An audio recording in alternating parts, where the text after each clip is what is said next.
Sécurité d'aviation, CAA, encore et toujours motivé, mais il y a 2 fois TD. Na année 2026, on peut, Azon Lissus Kokubisa, perfection, mais il y a un service d'ailleurs, sécurité, confort, na régularité, bon, dit mélanger lundi Lissus, na mon côté na terrain, c'est Pelas de ces Pelas, à Tibabion, la dernière génération, le col à Airbus A320, pour la destination est dans ma province, pour la ville, il y a RDC. Bongo Sénaté, na 2026 Oyo, CAA, a conquis 34 ans motoka, na service ma client na ye. Ah, CAA, mon CPLC. Bon, Bolandi, info lingala ya mercredi 25 février 2026 et pas pinaza vraiment na esoma makasi ya ko présenter les bino yango na lombango to fongoli yango na ngamba sena pour na côté Sabino ndenge président ya chambre haute ya parlement Jean-Michel Samuel Konde Kenge akomaki depuis lundi 23 février na Lubumbashi et pas wapi ayambama kitoko et pas ya gouverneur AI ya Okatanga Kazembe Shula pe ba autorité provinciale bolanda ba détail et on a hérité Mapindim. Séjour naye eza na cadre ya ba vacances parlementaires période oyo ba ili nationaux ba zonga kana ba base na bango po na kotikala na écoute ya ba préoccupation ya ba citoyens. Boy ba rencontre ebele ba force vive ya province mingi ba représentant ya société civile ba chef coutumier et longo na ba acteurs socio-économiques ezali prévu na maloba na ye na déclaration liboso ba panzi sango président ya Sénat atalisaki importance ya moment oyo kokutana elongo na population alobi azane sengo ya kozala awa en tant que président ya Sénat pe élu ya province ya Okatanga ayambamaki na ba autorité lokola gouverneur pe président ya assemblée provinciale ba membre ya bureau pour na kosala kaka bango ba yaki ebele ezali deuxième descente pour na ye aye na cadre ya vacances parlementaires ndenge bomoni constitution ezali ko exiger esengeli kozonga alobi boye président de la République Félix Antoine Tshisekedi Tshilombo na rôle na ye ya garant ya bon fonctionnement ya institution azali ko insister mingi na communion elongo na population et kozala occasion pour na ye amona situation ya ba autorité locale liboso situation sociale pe économique ya population bakisa na situation sécuritaire boenati na wana alobeli pe engagement ya mboka na biso pona ba accord ya Washington pe ya Doha oyo alobi ezali première étape ya kokoma kasi ya kokoba lisusu ba rencontre ebele ya itinérance na province ya Okatanga na stade oyo apesi merci mingi ya ba autorité pona accueil atalisaki volonté ya koyamba ba attente ba doléance nyonso ya ba habitants ya Okatanga deuxième descente oyo honorable Jean-Michel Samuel Konde Kenge ezali bongo na ba enjeu politique ya niveau ya likolo na mboka lokola ba accord ya Doha ya Washington na leadership ya chef de l'État Félix Antoine Tshisekedi Tshilombo programme ya séjour ezali ko prévoir ba visite na terrain pe ba échange elongo na ba autorité politico-administrative ya province. Totikali kaka na ngambo ya chambre haute ya parlement pour la hôtel Sabino que quelques heures après kokoma na ye na Lubumbashi président ya Sénat Jean-Michel Samuel Konde Kenge asololaki na gouverneur AI ya Okatanga Martin Kazembe na likambo etali bongo sécurité pe socio-économique ya province bolanda ba détail elongo na héritier Mapindem. Kaka ngonga moke na sima ya kokoma na ye na ville ya Lubumbashi chef lié ya province ya Okatanga président ya Sénat Jean-Michel Samuel Konde Kenge ayambaki gouverneur intérimaire ya province Martin Kazembe étape préliminaire oyo antamaki yango lokola aprévoyaki programme na ye bosimba pe boyeba kena maso na bango Jean-Michel Samuel Konde Kenge ayaki koyeba situation générale ya province ya Okatanga pe accent particulier etiamaki na likambo etali sécurité pe ba question socio-économique sur le plan sécuritaire président ya Sénat alobi azwi ba assurance nyonso ya autorité provinciale oyo alobeli baisse ya insécurité urbaine pe amélioration ya situation na intérieur ya province mingi liboso ya ba groupes armés actifs na ba zone mosusu point ezalaki jugé sensible na contexte actuel ezalaki marqué mingi na agression na est ya RDC ba échange balobelaki pe climat des affaires vitalité économique na province selon Jean-Michel Samuel Konde ba effort ezali kosalema po na kotombola économie na province pe ko renforcer makambo nyonso na province ya Okatanga dossier mosusu ezalaki évoqué balobelaki problématique énergétique ya ba territoire ya Pweto Kasenga Sakanya bazali mingi confronté na dépendance ya électricité vis-à-vis ya Zambie. Ba démarche ezali engagé na niveau ya province pe na niveau national mingi epai ya SNEL po na kosunga population bakoma na autonomie énergétique. Parallèlement ba discussion bilatérale pe ezali kosalama elongo na Zambie. Président ya Sénat a annoncé ba consultation mingi bokutani elongo na ba élu ya assemblée provinciale avant asolola na ba force vive ya province. Ba autorité nyonso mibale ba qualifier ba échange oyo chaléré pe ba yokani kokutana lisusu mikolo ezali koya ndenge Jean-Michel Sama Lukonde Kenge asalisaki na déclaration oyo asalaki liboso ya bapanzi sango. Tolongo la province ya Katanga tozonga bongo la ville province ya Kinshasa pour la rotesse ndenge premier ministre Judith Soumino accordaki audience mardi 24 février na ba responsable ya conseil congolais de la batterie pe ya centre du commerce international. Nathalie Kala héritier Mapinde Mbappé simba détail. Na masolo na bango balobelaki mise en place ya partenariat stratégique pour na koluka développement ya ba chaîne locale pe transformation ya ba minerai pour na fabrication ya batterie électrique na République démocratique du Congo. Na suka ya réunion Denis Le Couturier, directeur général ya CCB, atalisi ke collaboration oyo eko permettre na RDC à bénéficier expertise technique ya réseau international UTC na Mokuse. Partenariat oyo ezali koviser ko accompagner mise en œuvre ya plan ya développement ya ba chaîne ya valeur locale mingi penza transformation ya ba minerai oyo ezali destiné pour na batterie électrique ndenge Denis Le Couturier atalisaki pour na ye alobi nature oyo transversale ya projet ezali kosenga secteur énergie ba mine pe industrie longo na ba infrastructure commerce ezali ko nécessité appui moko ya niveau ya likolo ya l'état pour na ko garantir efficacité. Représentant ya ITC Hernan Manson a souligné que mission ezali ko accompagner gouvernement ya RDC na ba effort oyo ezali lié na transition énergétique pe na valorisation locale ya ba ressources minières. Centre de commerce international balingi ko travailler na collaboration et longo na ba ministère ebele lokola ya commerce extérieur, industrie, mine pe énergie. Objectif ezali ko tombola vision moko commune entre acteurs publics pe privés pour identifier ba marché oyo ezali bongo ba cible pe ko batela ba partenariat internationaux. CCB établissement public oyo ezali chargé pour na ko coordonner programme bazali ko jouer rôle moko central na articulation ba différentes politiques oyo ezali lié na énergie, fiscalité, industrie pe na ba infrastructure. Et sengeli bosimba ke UTC ezali agence multilatérale oyo ezali doté na mandat moko conjoint ya koluka organiser to organisation mondiale ya commerce pe lisusu uni pour na ko renforcer compétitivité ya bamboka oyo na développement na domaine ya commerce. Na terme ya masolo na bango Judith Soumino akumisi initiative pe assurer ba partie prenante na soutien ya gouvernement ya RDC pour na ba projet oyo na nzela ya création oyo CCB 2022. Président de la République Félix Antoine Tshisekedi Tshilombo alingi ko matérialiser vision comment na mboka et fabriquer ba batterie pe ba véhicule électrique. Boy initiative oyo ezali bongo ya liboso na pilier ya programme d'action ya gouvernement PAG 2024-2028 oyo ezali koviser mingi penza kotombo la participation ya RDC na ba chaîne ya valeur stratégique pour na connectivité moko ya makasi na ba marché mondiaux oyo ezali kotombwama.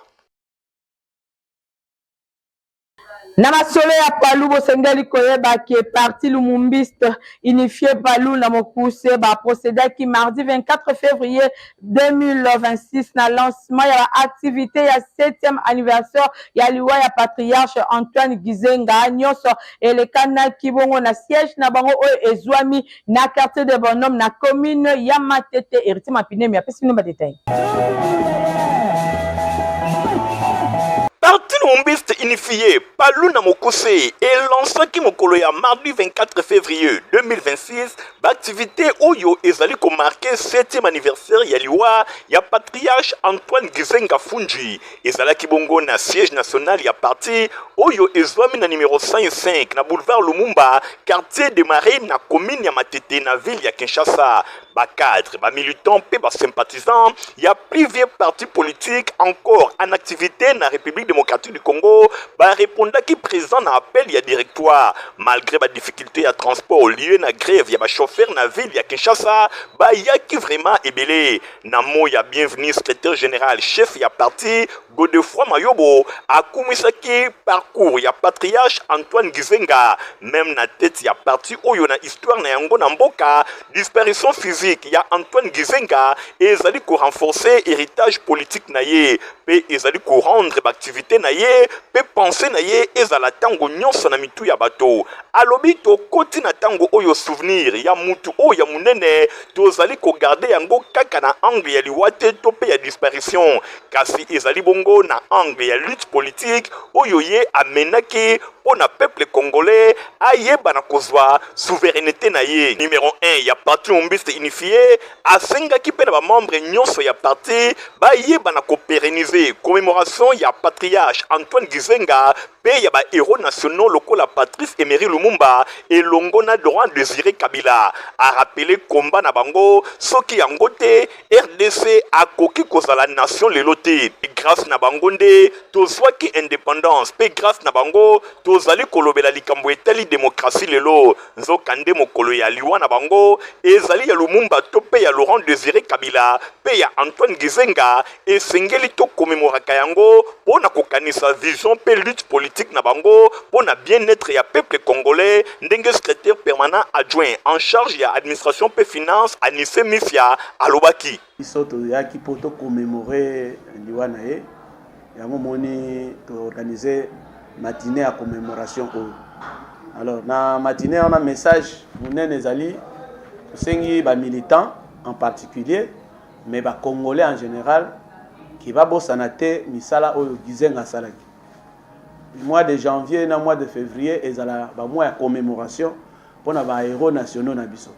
Pour les 4, ils ont date de martyr, les 16 Kabila, les 17 janvier Lumumba et le 24 février ezali liwa ya Gizenga misala bango basalaki soki bango ba lutaki te mais l'indépendance na Congo ezalaki te soki bango ba vision na bango ezalaki bien te mais l'indépendance ezalaki te yango wana biso na palu tolingaki to maintenir ferveur wana pour que lobby mboka oyo bakomona bango ebungate sinon ça fait partie de l'histoire du pays to kobungisa bakomona bango te yango message to pesi na ba militant lelo pe na congolais nyonso.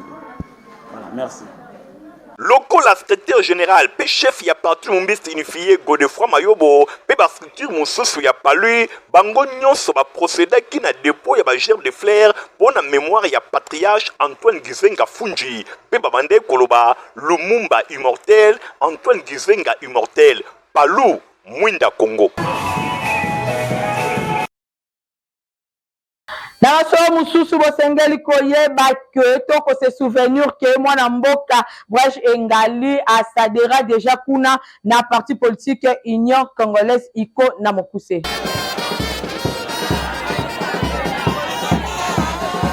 Les grands leaders d'opinion ya ville ya Kinshasa, Brèche Engali Obama Mfiri, ye leader monene a mobilisé plus de 5000 personnes mobimba na espace culturel solidaire na commune ya Maluku pour na adhésion na na parti politique babengi Union Congolaise iko na mokuse ya autorité morale vice-premier ministre et ministre économie nationale mwana mboka professeur Daniel Mukoko Samba milulu oyo ezalaki opesi mbwambwa aboyi oniati moninga osengi pardon nyonso ezalaki dirigé na dirkab ya autorité morale to président national ya parti camarade Clinton Banana pe tomonaki présence ya secrétaire général ya UCO mwana mboka Ephraim bango basalaki ba discours ya ndenge na ndenge avant les grands leaders d'opinion Brèche Engali Obama Mfiri Matembele ya Simandaku nyonso elekaki vraiment kitoko après ba discours ya ndenge na ndenge ezalaki ngala ya signature ya fiche d'adhésion et pa wapi Brèche Engali Obama asignaki fiche d'adhésion nde epesaki ye nzela ya kokota directement na parti babengi iko. Boye secrétaire général ya iko mwana mboka Ephraim apesaki ye chapeau ba symbole nyonso ya parti pe oyo etalisami ke azali désormais membre ya Union Congolaise, parti cher ya autorité morale Daniel Mukoko Samba oyo azali vice-premier ministre pe ministre en charge ya économie nationale. Nyonso elekaki vraiment kitoko ya Kosamba ezali te, popularité ya Bridge Engali Obama ezali ya ko démontrer te. Na occasion wana ba chef coutumier oyo bazalaki présent bapesaki pe ba symbole ya pouvoir coutumier ndenge bozali komona bapesaki ye trophée pe bapesaki ye kan oyo ezali kotalisa ke bango nyonso baza na nsima na ye. Kaka na même occasion Asbel babengi Observatoire congolais pour la bonne gouvernance et sociale baremetaki ye brevet de mérite en tant que meilleur acteur social pe culturel na misala kitoko pe ya malamu oyo Bridge Engali Mfiri Obama azali kosala ya Kosamba ezali te. Na lelo ezalaki journée na ngai Bridge Engali leader ya Kinshasa ya kosala adhésion massive la population na ngai na nsima nde toyaki kokota na parti politique Union Congolaise oyo ezali etambami epai autorité morale le professeur docteur Daniel Mukoko Samba. Message na relance na population ya Kinshasa mobimba ngai leader ya Kinshasa naye koadhere parce que nalandi vision oyo parti Union Congolaise eza pour l'intérêt ya peuple. Tomoni yango na ndenge nini le professeur docteur Daniel Mukoko Samba azali kobunda mpo na vie chère elongo na mwana mboka oyo bato nyonso bazali kopesa lomemia ezali mama Judith oyo azali premier ministre na biso mwasi na mayele oyo aye na mbongo wana mpe topesi longonia na mokonzi ya mboka grâce na ye nde oyo tomoni lelo carburé kiti toyebi ke na mikolo tozali koya biloko ya kolia mpe kokita yango tokoti na vision ya mwana mboka le professeur docteur Daniel Mukoko Samba na vision aza nango na mayele aza nango na intérêt aza nango mpona Congo toyebi ke demain sera meilleur qu'aujourd'hui. Moto azali leader ayebanaka na bato oyo bazali kolanda ye nsima. Plus de 5000 personnes batondisa municipal culturel sociétaire ya Maluku ezali kotalisa ke Bridge Engali Obama azali moto ya bato matembele ya simandako na ville ya Kinshasa plus fort que Bridge Engali Obama tumeur. Yampa création na Kambemi ya coordonnateur nango Messe Emmanuel Kazadi bafongolaki depuis mardi 24 février na centre Wallonie-Bruxelles de Kinshasa Festival international de création et de rencontres artistiques ezali bongo 3e édition et pa yopi clôture nango ekosalema mokolo ya samedi 28 février yango ezali kobanda de 18h30 à 21h ezali gratuit. Centre Wallonie-Bruxelles ya Kinshasa et vibraki mabe mardi 24 février na ambiance ya lancement ya 3e édition ya Festival international de création et de rencontres artistiques Fikra na Mokuse na impulsion ya Yampa création nyonso ebandaki na mini point de presse animé et pas ya coordonnateur ya Yampa création Monsieur Emmanuel Kazadi Zadem l'incarnation de l'intelligence et Zalaki occasion pour na coordonnateur yako expliquer na bapandisango particularité ya 3e édition ya Fikra oyo esaliba innovation peba avancé makasi pour na édition oyo ya Misato et pa iwapi cette province ya RDC Mobimba ezalaki représenté P4 pays étrangers babakisami lokola France, Belgique, Burundi, pe Congo Brazzaville, nyonso ezali kaka na biti ya komatisa performance ya 3e édition ya Fikra na sima ya point de presse directement milulu efungwamaki nyonso ebandaki na théâtre reverse ya France.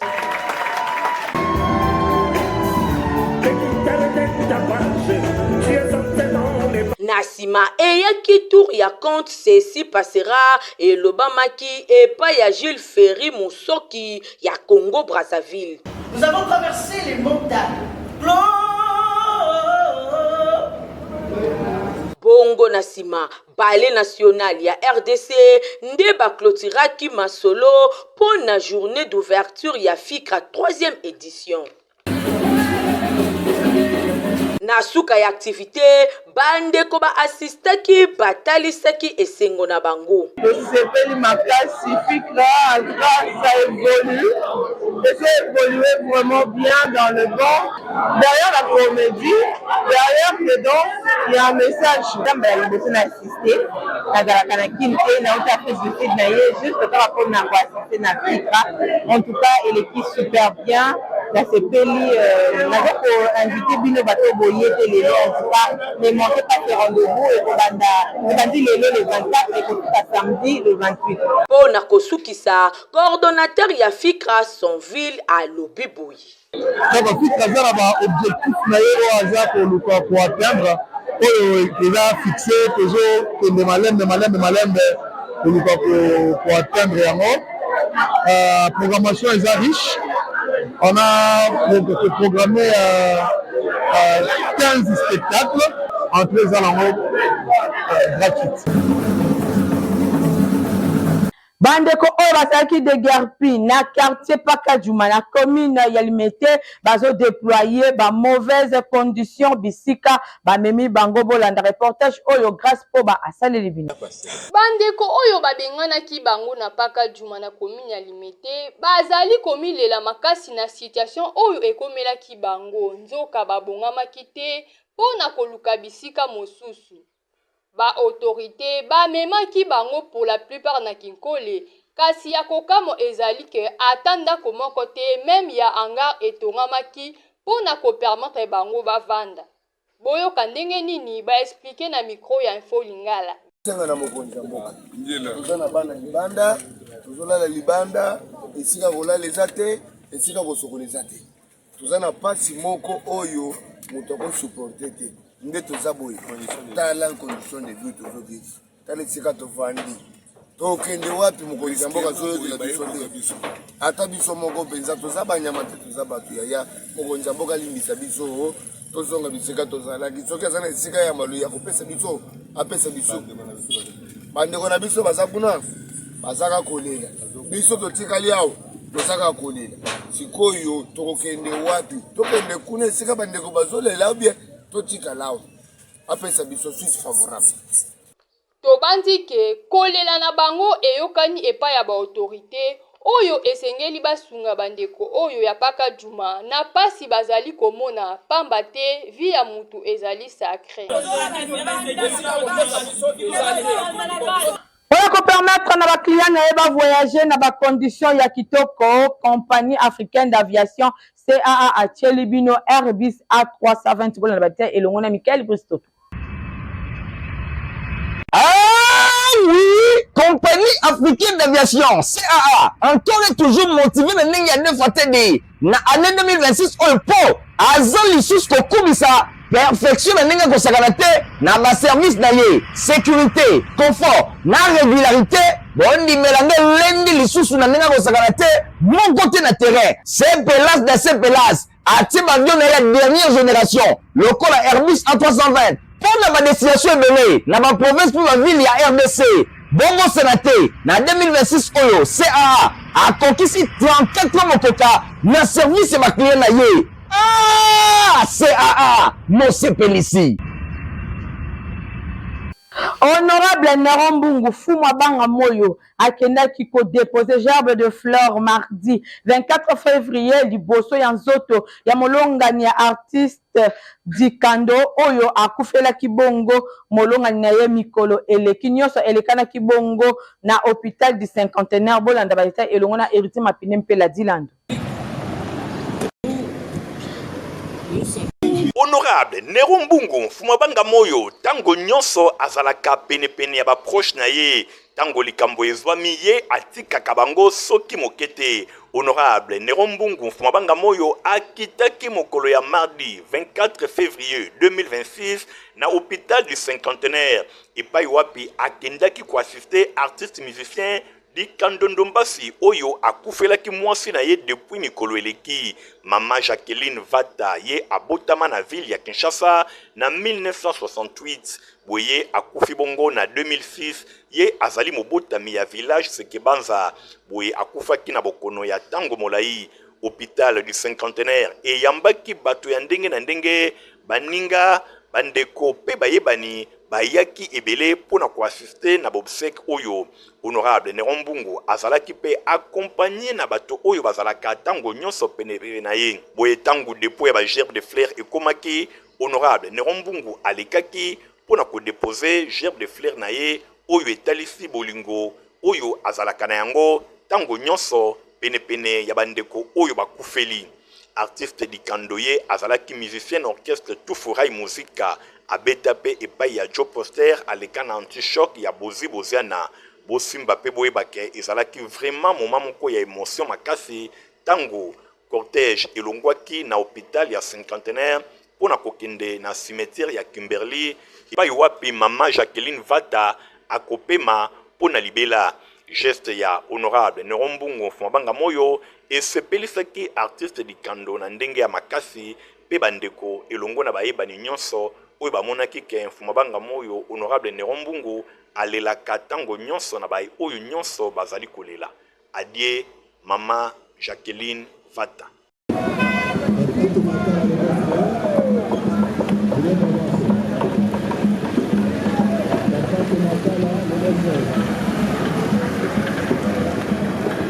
ONG de Congo de l'Espoir oyo ekambamaka epai ya honorable Mao Twene esi efongoli ba porte nango po na formation ya ofele na centre na bango Christian Kengebeni.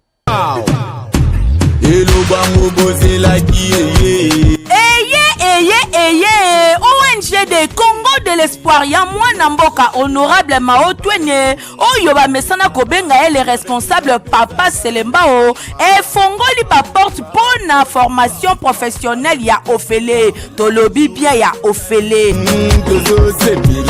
na ba filière lokola auto-école, informatique, coupe et couture, esthétique, alphabétisation na langue toza bongo na anglais na français.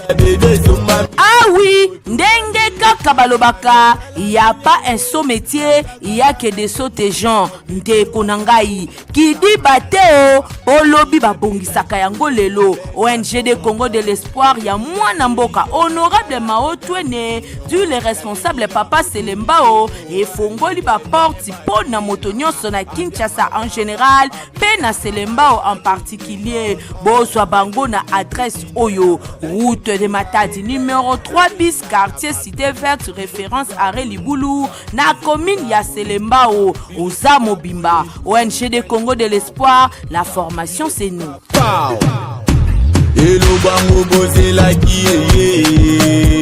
Na rolemba koloba te Potivap ezali potopoto ya kitoko équipé acheté ozala mokolo to mona bino nyonso bosengeli komela yango.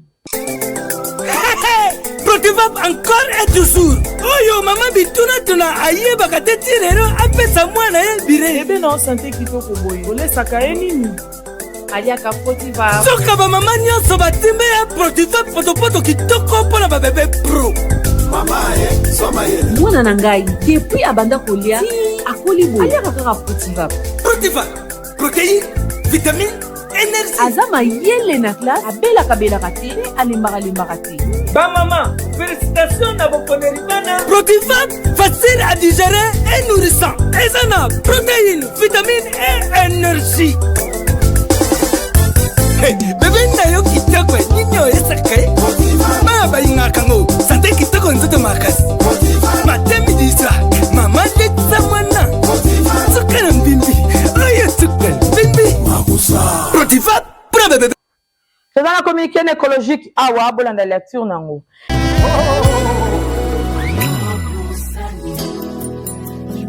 Famille Mavita bazana mara makasi ya koyebisa na bandeko baninga pe bayebani na bango liwa ya mama koko tante pe yaya na bango Sophie oyo akufaki mikolo eleki. Programme ya matanga ezali boye. Samedi 28 février, veillée mortuaire ekosalema na salle Bikapi Oasis na Fikine, première porte station Engine.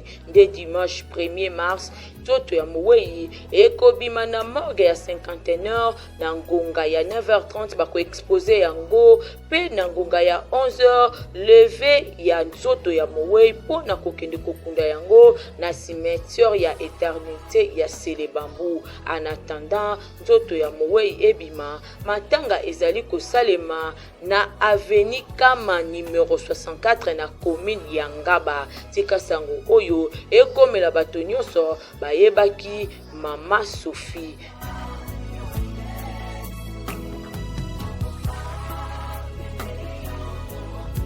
Et on est ici la kate info lingala ya mercredi 25 février yangoyo et comme na souke pa puis nazala qui vraiment na esengo makasi ya ko présenter les binu yango ce qui va apprécier qui yango bopesa merci na grâce poba oyo akumbela ki édition na sima caméra tozala ki bongo na Igong Ting montage sima ki na Christian Kengebe ni pe Fabrice Lundombi info lingala journal ya pe pesa ka superviser et pas ya héritier mapinde mbandeko boti kala malamu au revoir. Ah oui, compagnie africaine d'aviation, CAA, encore et toujours motivé de n'engager fatigué. Na année 2026, on peut, azal l'issue kokubisa, perfection de n'engager kosakanate, na ma service d'ailleurs, sécurité, confort, na régularité, bon di mélange lundi l'issue na n'engager kosakanate, mon côté na terrain, c'est pelas de ces pelas, à Tibadio na la dernière génération, le col à Airbus A320. Pour la destination est dans la province pour la ville, il y a RDC. Bongo Sénaté, dans 2026, Oyo, CAA, a conquis 34 ans au Coca, dans le service et ma client. Ah, CAA, mon CPLC.